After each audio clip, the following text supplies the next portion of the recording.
Bonjour à toutes et à tous, j'espère que vous allez bien.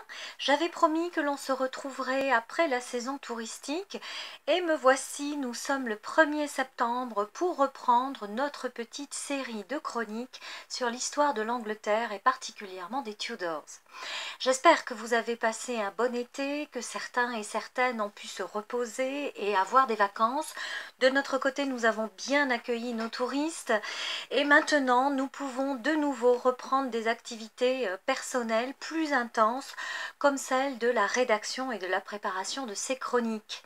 Bienvenue à celles et ceux qui ne connaissent pas cette petite chaîne d'histoire où nous partageons des faits, des anecdotes et cette partie de l'histoire d'Angleterre qui est si importante et qui nous tient tant à cœur.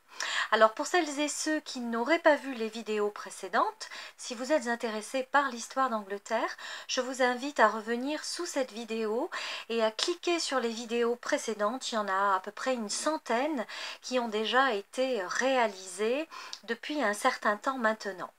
Je vous ai beaucoup parlé d'Henri VIII, de ses 6 épouses. J'ai d'ailleurs édité mon premier ouvrage sur les sirènes d'Henri VIII. Vous avez été très nombreux, très nombreuses à vous le procurer et je vous en remercie. Il est encore disponible par le biais d'Amazon. Vous pouvez donc le commander si ça vous fait plaisir et si vous avez envie d'en savoir plus sur cette période de l'histoire d'Angleterre et des sirènes d'Henri VIII. Mon second ouvrage sur la dynastie complète des Tudors de 1485 à 1603 sortira, je l'espère, juste avant Noël. Voilà. Donc aujourd'hui, eh bien, je vais vous parler de la seconde épouse d'Henri VIII, Anne Boleyn. Anne Boleyn, ce jour du 1er septembre 1532, a été faite marquise de Pembroke par la volonté du roi Henri VIII. C'était le dimanche 1er septembre et cela a été lors d'une cérémonie spécifique au château de Windsor. Alors rappelons un peu les faits. Anne Boleyn était la fille de Thomas Boleyn qui était un ambassadeur du roi Henri VIII et c'est une jeune fille qui avait été envoyée à la cour de Margaret d'Autriche alors qu'elle était toute jeune et qui ensuite est allée à la cour de François Ier et de la reine Claude de France.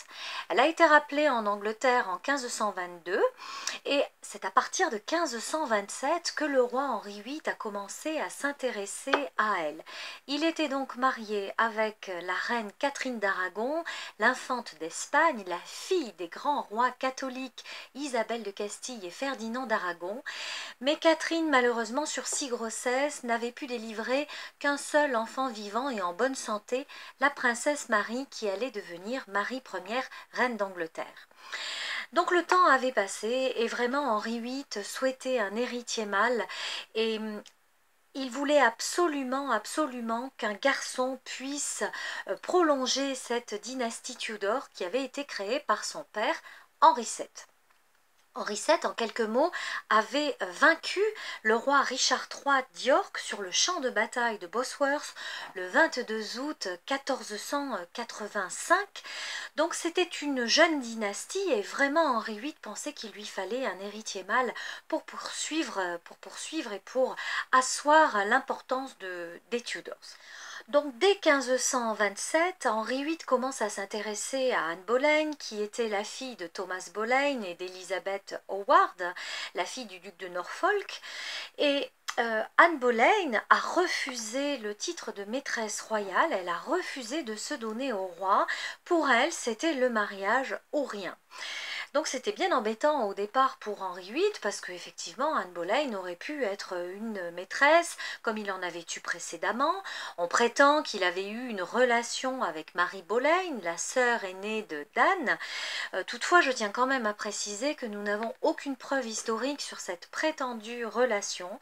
Il est possible qu'il ait eu une relation, mais aucun texte de l'époque ne le mentionne, aucun témoignage visuel de l'époque ne le mentionne.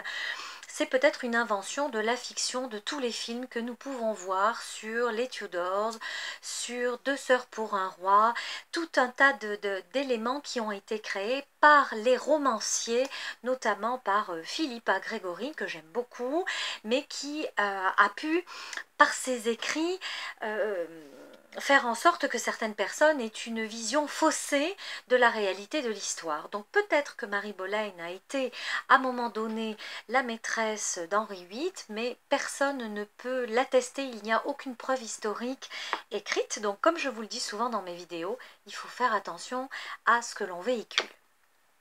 Donc effectivement, Henri VIII est entré dans une relation extrêmement sérieuse avec Anne Boleyn, et Anne Boleyn, qui était fière, qui était ambitieuse, qui voulait réussir, voulait vraiment devenir la reine d'Angleterre, et elle a épousé le roi Henri VIII officiellement en 1533, mais auparavant, pour asseoir justement l'image d'Anne Boleyn à la cour, eh bien Henri VIII avait décidé de la faire marquise de Pembroke. Et aujourd'hui, le 1er septembre 1532, c'est ce qui s'était passé.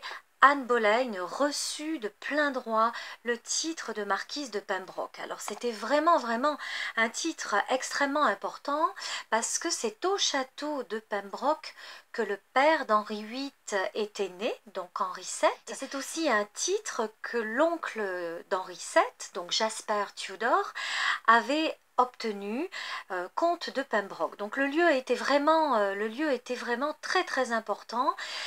Au vu de ce qui était déjà la grande affaire du roi, c'est-à-dire cette affaire qui, depuis 5 ans maintenant, occupait la cour, occupait l'Angleterre, occupait les légats du pape, pour la demande d'annulation de mariage de Catherine d'Aragon et d'Henri VIII. Catherine d'Aragon n'avait jamais été d'accord pour divorcer, et malheureusement, eh bien, l'annulation de leur mariage a été prononcée par l'archevêque Thomas Cranmer le 23 mai 1533. Je vous invite à aller regarder dans les vidéos ci-dessous la vidéo que j'avais faite ce jour-là pour l'annulation justement du mariage de Catherine d'Aragon et d'Henri VIII. Cette cérémonie a été réalisée au château de Windsor. Ce jour-là était un jour de joie et de fête pour Henri VIII et pour Anne Boleyn.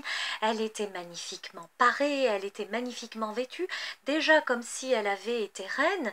Et ce jour-là, eh bien, elle a reçu officiellement une lettre patente du roi qui lui donnait le titre de marquise de Pembroke, qui serait plus tard transmis à sa descendance.